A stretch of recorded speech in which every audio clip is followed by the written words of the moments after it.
My name is Daniel, and I've always been the kind of person who seeks out what others avoid. Some might call it curiosity, others foolishness, but I've never been able to resist a good mystery. At 27, I'd moved to Harriston after a string of restless years, hoping that the quiet town might finally settle my wandering spirit. I worked remotely as a freelance writer, spending my days chasing deadlines and my nights indulging in my love of all things strange and unexplained. Stories of haunted places, urban legends, and forgotten histories fascinated me. Maybe it was my way of finding excitement in a life that often felt dull and predictable. Urban legends were my fascination, the kind that felt like they belonged in the pages of an old, forgotten book. There was something thrilling about the eerie allure of whispered tales passed down from generation to generation, their details shifting like shadows but their core always tinged with the same sense of dread. They were the kind of stories that made your skin prickle and your imagination run wild, even though you always told yourself they weren't real. When I arrived at the sleepy little town of Harriston, I thought I had heard every kind of urban legend imaginable. But Harriston's claim to fame wasn't a simple ghost story or a strange light in the woods. No, it had something different, something that the locals whispered about in hushed voices and refused to elaborate on if pressed. It was called Bridge Hollow. Bridge Hollow wasn't just a place, it was a feeling. The centerpiece of this unsettling legend was the bridge itself, a decrepit, half-collapsed structure that stretched over a small, rocky valley just outside of town. Even in daylight, the bridge looked like something out of a nightmare, its twisted wooden planks and sagging ropes, threatening to give way at any moment. According to local lore, it was home to the Shadowkin. The Shadowkin, they said, were figures of pure darkness, beings that lurked beneath the bridge, waiting patiently for anyone foolish enough to cross at night. They were hunters, drawn to movement and sound, ready to drag their victims into the endless abyss that lay beneath their feet. It sounded absurd, of course.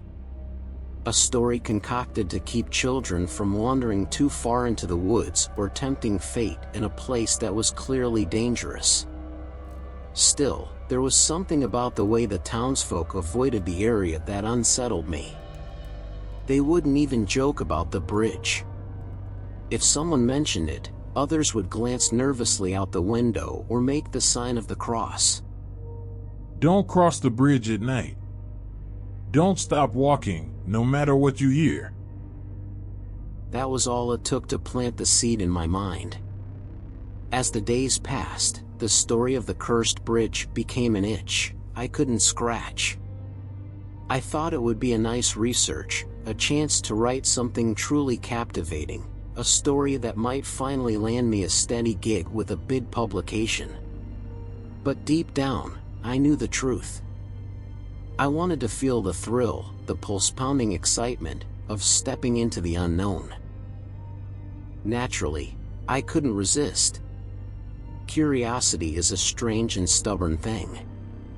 And so, one moonless October night, I found myself walking toward Bridge Hollow, armed with nothing more than my phone's flashlight and the reckless confidence of someone who's never truly seen the things that go bump in the night.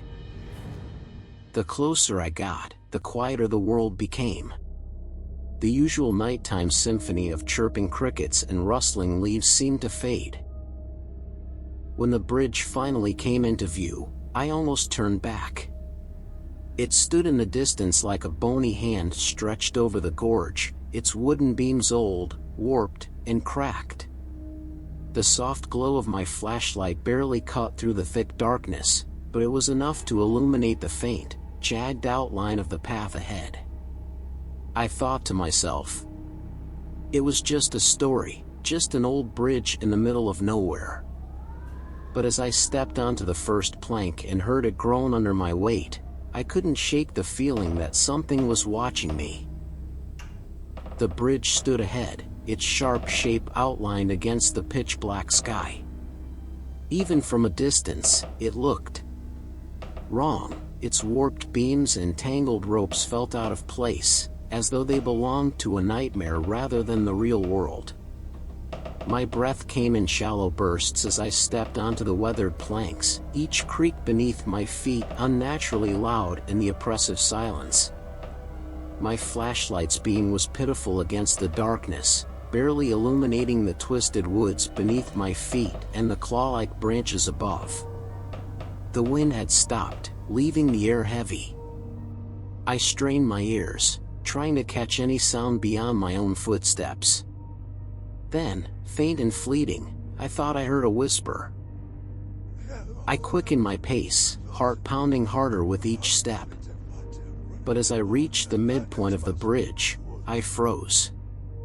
The silence was thick, suffocating, pressing against my ears like a tangible force.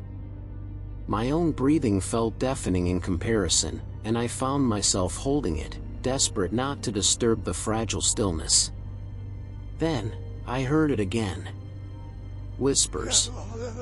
This time, they weren't fleeting.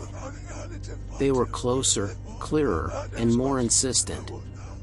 They didn't sound like the wind anymore, they sounded like voices. Many voices. Layered over one another in an otherworldly harmony. The words were still unintelligible, but their tone was unmistakable. Urgent. Beckoning, and deeply wrong.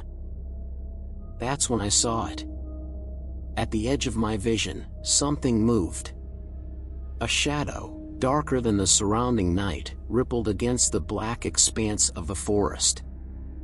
I swung my flashlight toward it, but the beam flickered weakly, its light sputtering as if the battery had suddenly drained.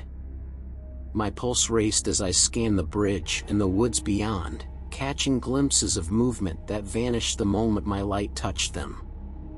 The first shadow was joined by another, then another. They moved upward from the underside of the bridge, shapeless characters. And silent, like spilled ink spreading across a canvas.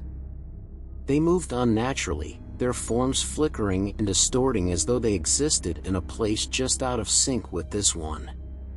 The whispers rose, louder now, overlapping in a chaotic symphony that seemed to swirl around me.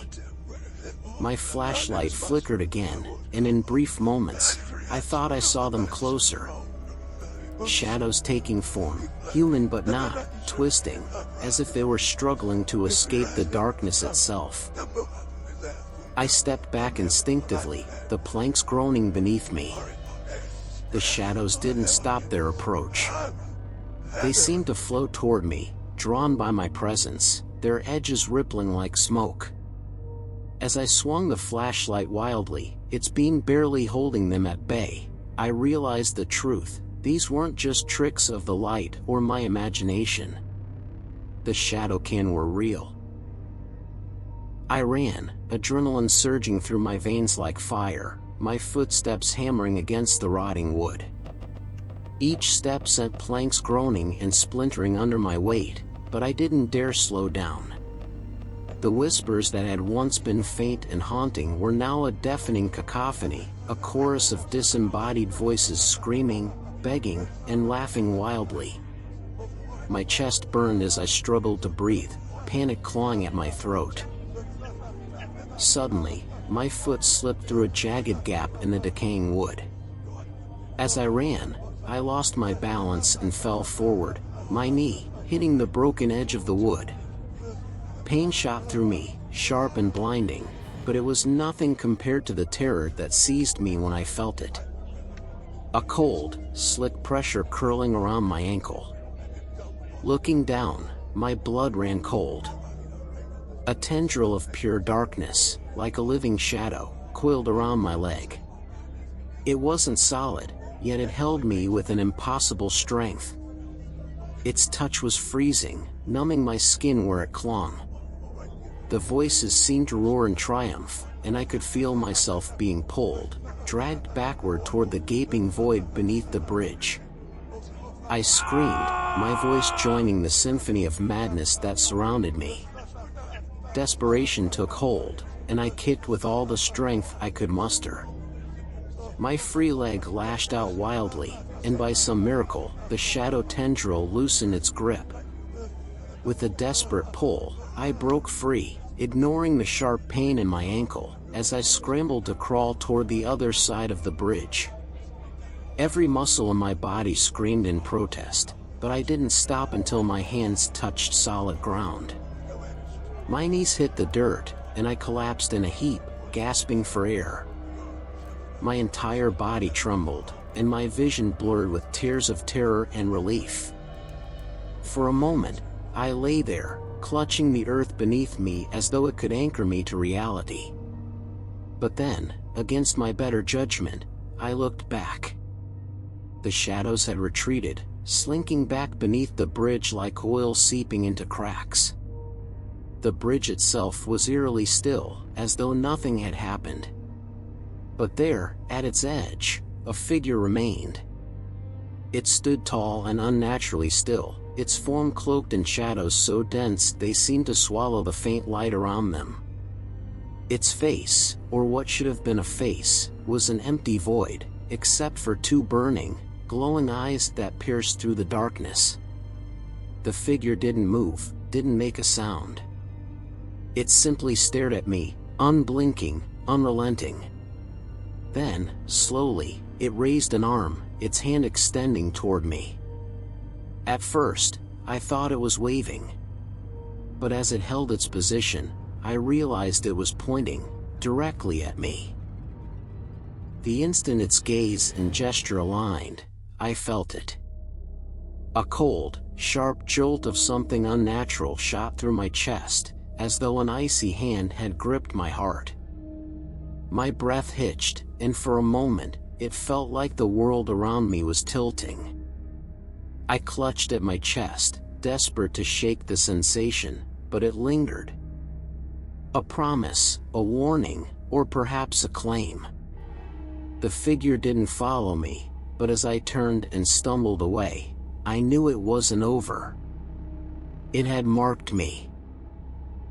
I didn't stop running until I reached my apartment, slamming the door shut behind me. My hands fumbled with the locks. Deadbolt, chain, anything to keep whatever I'd seen outside. My chest heaved, my breath coming in ragged gasps as I pressed my back against the door, trying to convince myself it wasn't real. It was just the dark, playing tricks on me. Just my imagination feeding on an old story. For days, I clung to that fragile denial. I avoided looking out the windows, avoided thinking too much about the bridge or the shadows beneath it. I told myself it was all a trick of the light, the result of exhaustion, or the overactive imagination of someone who should have known better than to go poking around in the first place. And for a little while, that almost worked.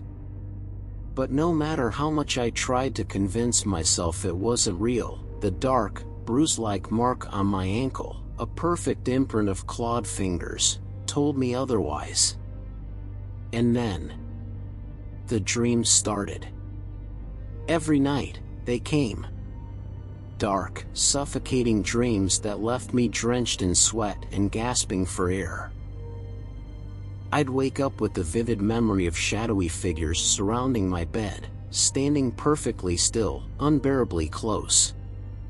Their whispers filled the room, incomprehensible, like a language just out of reach. They weren't angry or threatening, but they carried a promise. Something I couldn't understand, yet instinctively feared. The worst part was the feeling. Even after waking, I could sense them lingering in the corners of my room, hiding just beyond the edges of my vision. The dreams became a nightly torment, leaving me more exhausted and paranoid with each passing day. Then came the marks. It started with a single, faint black smudge on the wall near my bedroom door. At first, I thought it was dirt, or maybe something I'd accidentally smeared there in my panic the night I returned. But as the days went on, more appeared. Black handprints, their long, spindly fingers pressed into the walls, spreading like a stain that refused to fade. I tried everything to scrub them away. Bleach, soap, even painting over them. But no matter what I did, they wouldn't budge. If anything, they grew darker, the fingers more distinct, as if they were pushing deeper into my reality. One morning, I woke to find the handprints had moved. They weren't just on the walls anymore.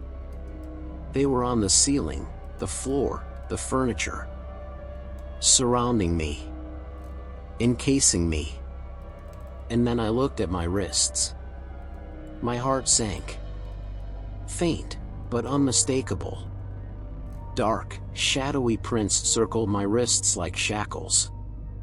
The fingers were thin and elongated, their edges jagged and uneven, as though they had been burned into my skin. I scrubbed at them desperately, my hands raw and trembling, but they wouldn't fade. The marks were a part of me now, imprinted into my flesh like a brand. Panic set in. I couldn't ignore it anymore. This wasn't just in my head. It was real. And whatever I had encountered on that bridge wasn't finished with me. Desperate, I sought out the town's oldest resident, Mrs. Grady. She was known for her encyclopedic memory of Harriston's past. A walking archive of its secrets, tragedies, and superstitions. At first, she refused to talk to me, her wrinkled hands clutching her shawl as though it might protect her from the weight of my questions. But when I mentioned Bridge Hollow, she froze. Her face paled, and her lips trembled. You crossed the bridge, didn't you?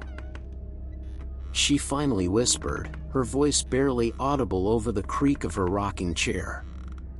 Her eyes darted to the window as though expecting to see something watching us.